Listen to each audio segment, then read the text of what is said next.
what happened where you got into the detour in your life? I guess that I would call it. I mean, if you were you being successful in the stocks, in the investment funds? Sure. I mean, It just wasn't exciting enough, or I worked in something called the back office, which is not the money-making portion of a hedge fund. It's the very boring accounting. We make sure that, we don't lose any of your money, but we're never given any credit because we're not making the company any money, actually. The traders and the portfolio managers, which are the front office, are where they make the company money.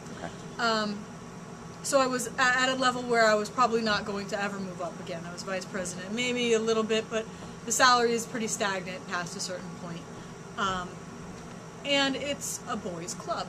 Finance is a boys' club. A woman is never taken seriously. I used to wear minimizer bras and always pantsuits, keep my hair back, no nails, because then I was taken a little bit more seriously. I read in the paper one day that Spitzer, I was working up in Boston, that Spitzer had gone around making a string of arrests as attorney generals and how much all these people were getting their money taken, how much assets they had. And I said, I could probably do that better. And so I investigated the sex industry from an economic standpoint, and I put together a business plan on how I thought, what was the most lucrative area, how to, everything you would do when starting a business, how to attract your employees. You had a business plan? Of course. Who did you show it to? No one myself. But I wanted to... Like, you can't bring it into a bank, right? No. Like, can I have a loan? I had to prove to myself that it was an economically viable solution. So I put together a plan, and I went, it's a recession-proof industry. It's the one industry where women will always make more money than men. Yeah. And I at that point in time, I said, okay, you know what? This is where I'm going to go. I'm going to try it. I'm smarter than most of the people doing this, so I'll be very successful. And I always thought of it as I never told the women what to do.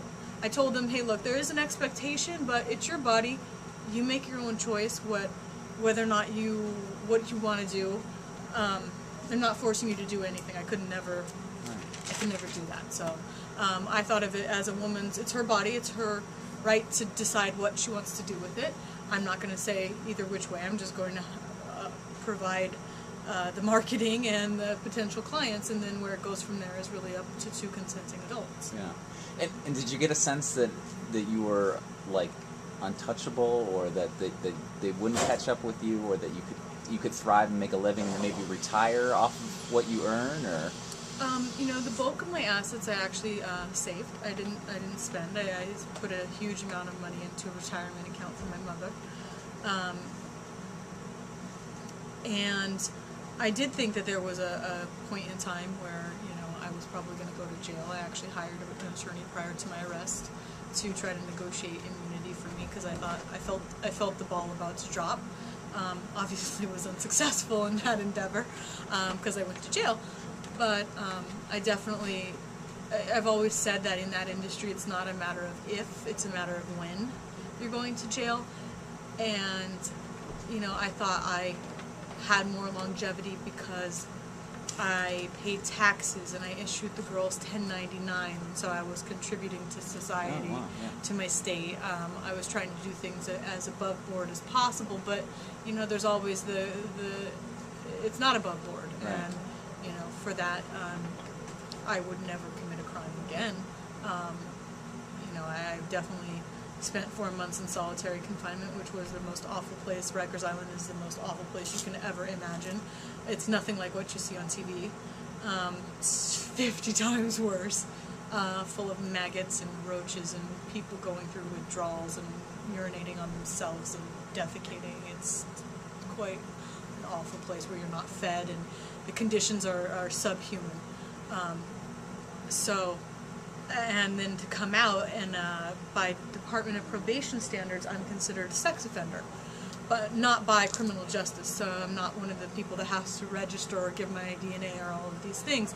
But Department of Probation has seen it fit to commit a crime and change the conditions of my probation as they see fit. And so I go to a special unit called the Sex Offenders Unit, the SOU. With all the men, it's me and maybe one other woman, and 80 men, all of which are serial rapists and pedophiles who love to tell me or love to talk amongst themselves to get a reaction from me about their crimes, which is absolutely awful and reprehensible.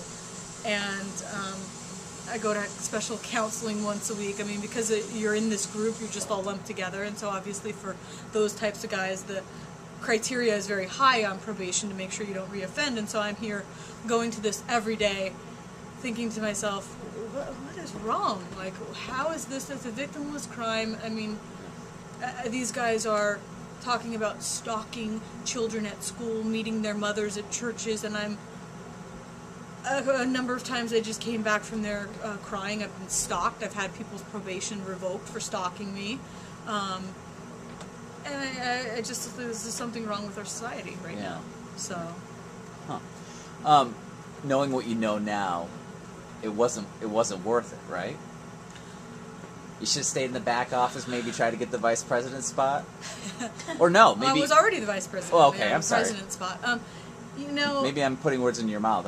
Was it worth it?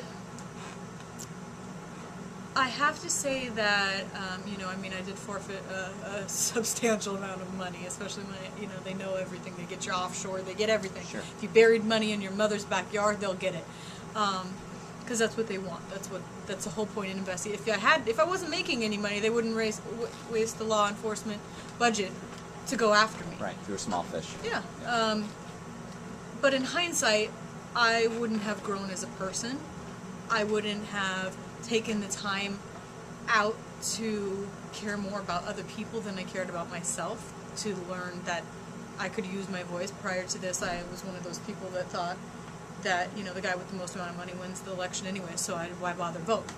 You know, and through this process, I've learned how important third parties are, how they can really advocate for causes if they have support, how they can really do some good, and that, you know, that's kind of what we should all aspire to be, is that we can't really change the world unless we start changing ourselves.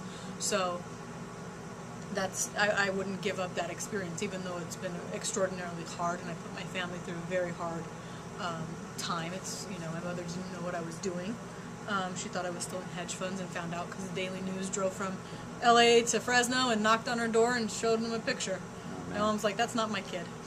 And they, you know, of course, eventually she believed it, and it's, you know, I wouldn't want to hurt my mother for anything in the world, but I also can't say that I would have been the person I am if I had still been living in my sheltered, sort of selfish existence, and I wasn't happy then. I'd much rather be poor and fighting for somebody and doing something good and be able to say, you know what, at the end of the day, man, I legalized same-sex marriage, and my 2 gay uncles can get married, and all the people who feel inadequate, and the gay teens who are committing suicides because they're brought up thinking that they're not equal, and you know, the people who love each other can now have children and equal rights in their adoption or any of these things, and I can say, you know what, wow, I helped with that. Right. That's what's important.